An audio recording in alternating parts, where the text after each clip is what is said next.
خوش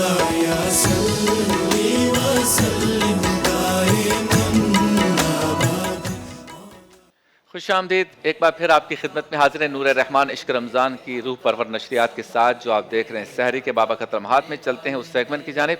جس سے ہوتا ہے ہماری نشریات کا آغاز،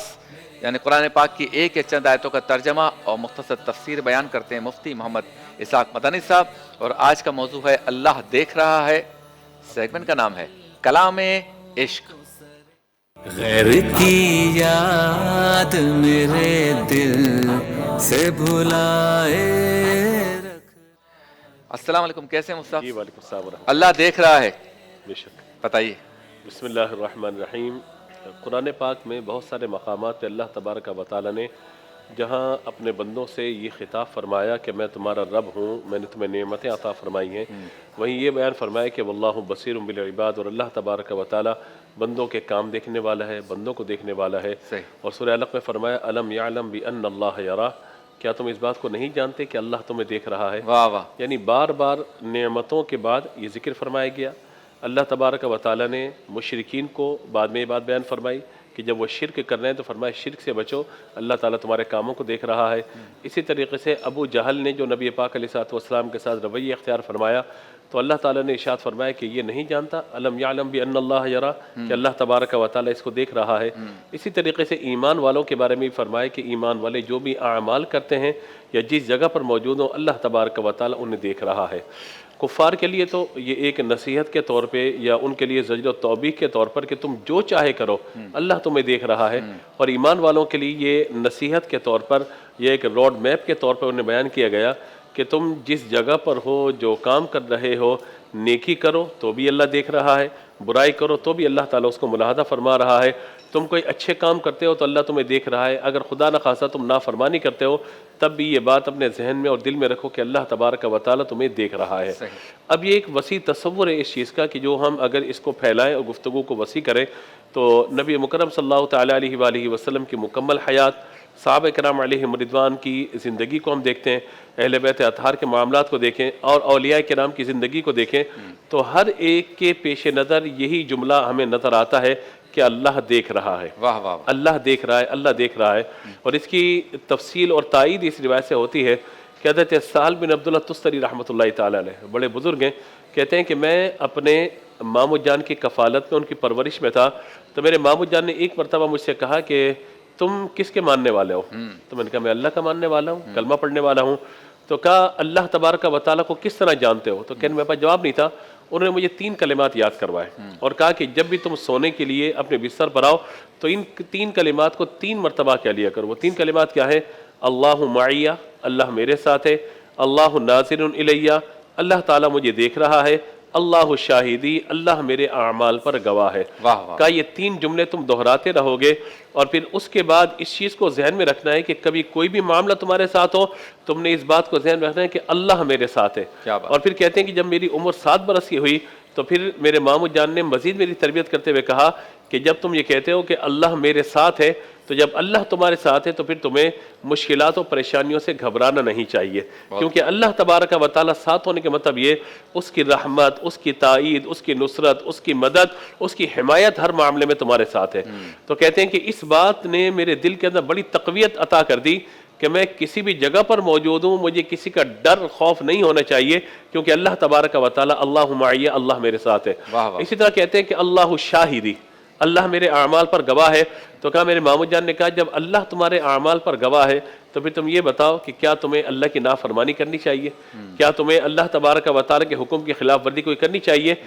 کوئی ایسا کام کرنا چاہیے جس کا اللہ نے حکم نہ دیا ہو؟ تو میں نے کہا نہیں۔ کہا بس اس بات کو ذہن میں رکھو اللہ شاہدی، اللہ تعالیٰ تمہارا گواہ ہے ہر معاملے میں۔ اور تیسرا کہا کہ اللہ ناظر الیہ، اللہ تبارک و تعالیٰ تمہیں دیکھ رہا ہے۔ کہتے ہیں یہ تصور میرے ذہن کے اندر پختہ ہوتا چلا گیا کہ جب میں 14 سال کی عمر کو پہنچا تو میرا ذہن اس بات کو قبول کرنے کے لیے تیار ہو گیا تھا کہ اب بلوغت کے بعد جو اب شرعی احکامات میں اتنا متوجہ ہو رہے ہیں تو لہذا میں کوئی ایسا کام نہ کروں کہ جس کی وجہ سے اللہ تبارک و تعالیٰ کی نافرمانی ہو، کیونکہ اللہ میرے اعمال پر گواہ ہے اور اللہ تبارک و تعالیٰ میرے ساتھ ہے، تو میں نے کبھی کسی دشمن کا خوف نہیں کیا، کسی ملامت کرنے والے کی ملامت کا میں نے خوف نہیں کیا، کیونکہ اللہ میرے ساتھ ہے، اس کی نصرت، اس کی مدد، اس کی حمایت میرے ساتھ ہے۔ اور کہا کہ میں ہر معاملے میں سب سے پہلے یہ بات دیکھتا تھا، اللہ ناظر الیہ، اللہ تبارک و تعالیٰ مجھے دیکھ رہا ہے۔ تو ایک تصور ایک مسلمان کے دل میں ہوتا ہے، اور اس کو ماہ رمضان سے ہم کیسے جوڑیں پیغام کے طور پر، کہ دیکھیے ایک شخص ہے کہ وہ پورا دن بھوک و پیاس برداشت نہیں کر سکتا، یا اگر کہیں پہ ڈاکٹر کہتا ہے بھی بھوک پیاس برداشت کرنی، یہ چیز کھانی، یہ چیز نہیں کھانی، تب بھی کچھ نہ کچھ ڈنڈی مارتے ہوئے وہ بندہ کہیں نہ کہیں سے کچھ بد پریزی کر لیتا ہے۔ لیکن ایمان والے کا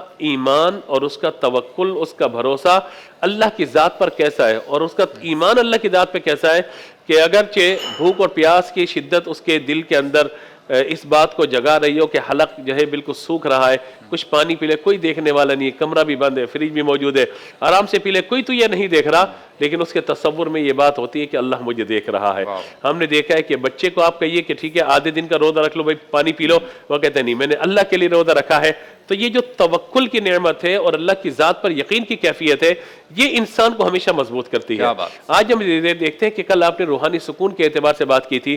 آج روحانی سکون کی تلاش میں کوئی اپنے لیڈر کے پیچھے جا رہا ہے، کوئی کسی عامل کے پیچھے جا رہا ہے، کوئی کہتا ہے کہ بھئی میوزک جو ہے وہ ہماری روح کی غذا ہے، کوئی اس طرف جا رہا ہے، طرح طرح سے چیزوں کو دیکھنے کی کوشش کر رہے ہیں۔ آئیے ہم اس بات کی طرف آ جائیں کہ اللہ تبارک و تعالی ہمیں دیکھ رہا ہے، لہذا جب یہ جملہ ہمارے ذہن کے اندر ہوگا اور اللہ معیہ، اللہ میرے ساتھ ہے، اللہ کی نصرت، اللہ کی مدد، اللہ کی حمایت میرے ساتھ ہے، میں اپنے رب کا بندہ ہوں، تو پھر یاد رکھیے کہ کسی بھی قسم کی تکلیف اور پریشانی انسان کو نہیں ہوگی۔ کیونکہ آج ہمارا تعلق کسی ایسے شخص کے ساتھ ہو جائے جس سے کوئی عہدہ منصب حاصل ہو، ہم کہتے ہیں فلاں بندہ میرا جاننے والا ہے، فلاں میرا جو ہے مطلب میرے جو ہے اس کی سپورٹ مجھے حاصل ہے، میرے پاس اتنے افراد موجود ہیں۔ اللہ کی سپورٹ جسے حاصل ہو جائے، اللہ کی مرضی جسے حاصل ہو جائے، اللہ کی رضا جسے حاصل ہو جائے، بتائیے اس کو پھر پریشان نہیں ہونا چاہیے۔ اس لیے حدیث قدسی میں اس بات کو بیان فرمایا گیا کہ بندہ جب اپنے رب کی طرف بڑھتا ہے تو اللہ کی رحمت دوڑ کر اس کی طرف متوجہ ہو کے اسے گلے سے لگا لیتی ہے، یعنی ذات باری تعالیٰ کی رحمت، جو رحمت باری تعالیٰ اسے جو ہے وہ گویا کہ ڈھانپ لیتی ہے۔ ہمیں اس بات پر غور کرنا چاہیے، ہم مارکیٹ میں ہیں تب بھی مسلمان ہیں، ہم مسجد کے اندر ہیں تب بھی مسلمان ہیں، ہم گھر کے دسترخوان پر ہیں تب بھی مسلمان ہیں، ہم کسی ریسٹورنٹ کے تب بھی مسلمان ہیں، اور ہر وقت یہ پیش نظر ہمارے رہے گا کہ اللہ میرے ساتھ ہے، اللہ میرے اعمال پر گواہ ہے اور اللہ مجھے دیکھ رہا ہے، تو میں سمجھتا ہوں کہ بہت سارے مسئلے ہمارے خود بخود حل ہو جائیں گے۔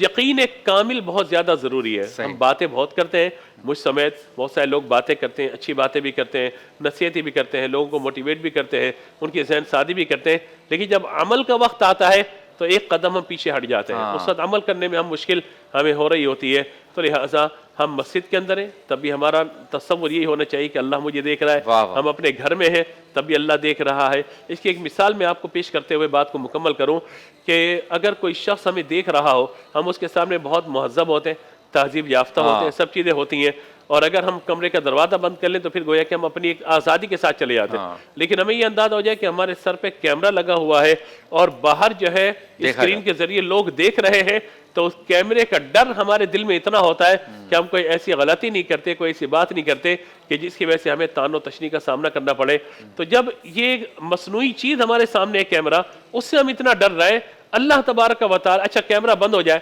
آپ کپڑا ڈال دیں کیمرے کے اوپر، معاملہ ختم ہو گیا، ٹھیک ہے، اس پر اسپرے کر دیں، آپ کیمرہ جو ہے مطلب توڑ دیں، آپ پکڑ کے اس کو آرام سے جو بھی کریں، لیکن اللہ تبارک و تعالی کی نگاہ رحمت سے تو کبھی بھی آپ دور نہیں ہو سکتے۔ اللہ تبارک و تعالی تو دیکھ رہا ہے، پوشیدہ سے پوشیدہ چیز بھی اللہ تبارک و تعالی کی نگاہ سے اوجھل نہیں ہے۔ تو بس یہ تصور اپنے ذہن میں لے کر کے آنا ہے۔ کہنے والے نے بڑی پیاری بات کہی تھی، کہا تھا کہ قدم، قلم اور قسم سوچ سمجھ کے اٹھانا چاہیے۔ جب قدم اٹھا رہے ہیں تو دیکھیں اس قدم کو اٹھانے میں میرا رب مجھ سے راضی ہوگا یا ناراض ہوگا۔ اپنی زبان سے کوئی بات نکالنے دیکھیں اللہ راضی ہوگا یا ناراض ہوگا۔ یہ سوچ و فکر اگر دل کے اندر آ گئی، میں سمجھتا ہوں معاشرے سے کرپشن ختم ہو جائے گی، حرام روزی ختم ہو جائے گی۔ ایک بندہ اگر جاب پر ہے تو اس کو یہ اس بات کا احساس ہوگا کہ اگر میں خیانت کروں گا اللہ کی بارگاہ میں جواب دہ ہونا پڑ جائے گا۔ سیٹ نہ بھی دیکھے، اللہ تبارک و تعالی اس معاملے کو دیکھ رہا ہے، ایمانداری بہت زیادہ بڑھ جائے گی اگر ہم یہ کرنا شروع کر دیں۔ آپ نے ذخیرہ اندوزی کا ذکر کیا، دیگر چیزوں کا ذکر، سب چیزیں ختم ہو جائیں گی، کیونکہ ہمیں بالآخر اپنے رب کے حضور جواب دہ ہونا ہے، اور ایک مسلمان کا تصور آخرت پر ہے، تو لہٰذا ہم کہیں بھی ہوں، ہر جگہ پر ہوں، خلوت میں ہوں، جلوت میں ہوں، لوگوں کے ساتھ ہوں، تنہائی میں ہوں، یہ تصور ہمارے ذہن میں ہونا چاہیے کہ اللہ مجھے دیکھ رہا ہے۔ جب یہ تصور یقین پکڑ جائے گا انشاءاللہ، پھر ہمیں کوئی سمجھائے گا نہیں کہ تنہائی کو پاک رکھیں، ہمیں کوئی کہے گا نہیں کہ موبائل پہ چیز دیکھیں یا نہ دیکھیں، ہمیں کوئی کچھ نہیں کہے گا۔ ہمارے دل میں یہ بات ہوگی کہ اس عمل سے میرا رب ناراض ہو رہا ہے، تو لہٰذا میں اس عمل کو اختیار نہیں کروں گا۔ کیا بات ہے! اور یہی بات ہے کہ ہم جب دعا کریں اپنے لیے، لوگوں کے لیے تو کرتے ہی ہیں، امت مسلمہ کے لیے بھی کرتے ہیں، معاشرے کے لیے بھی کرتے ہیں، گھرانے کے لیے بھی کرتے ہیں، جب بندہ اپنے لیے دعا کرے تو باقی دعاؤں میں سے ایک دعا اسے ضرور کرنی چاہیے کہ اے اللہ تو مجھے ایسا بنا دے کہ میری تنہائی پاک ہو جائے۔ آمین۔ میں اکیلا ہوں نا تو مجھے اس بات کا ڈر ہو کہ تو دیکھ رہا ہے، اس بات کا ادراک ہو کہ تو دیکھ رہا ہے، مجھے لگ رہا ہو کہ تو سامنے ہے اور دیکھ رہا ہے، میں نے تنہائی میں اگر کچھ کر لیا تو نے دیکھ لیا تو پھر کیا ہو، دیکھ تو رہا ہے لیکن یہ احساس ہمیں نہیں ہے، تو یہ احساس پیدا ہو اس کی دعا کرنی چاہیے۔ آپ سے ملاقات ہوتی ہے مختصر سے وقفے کے بعد۔ مولایا صلی وسلم دائما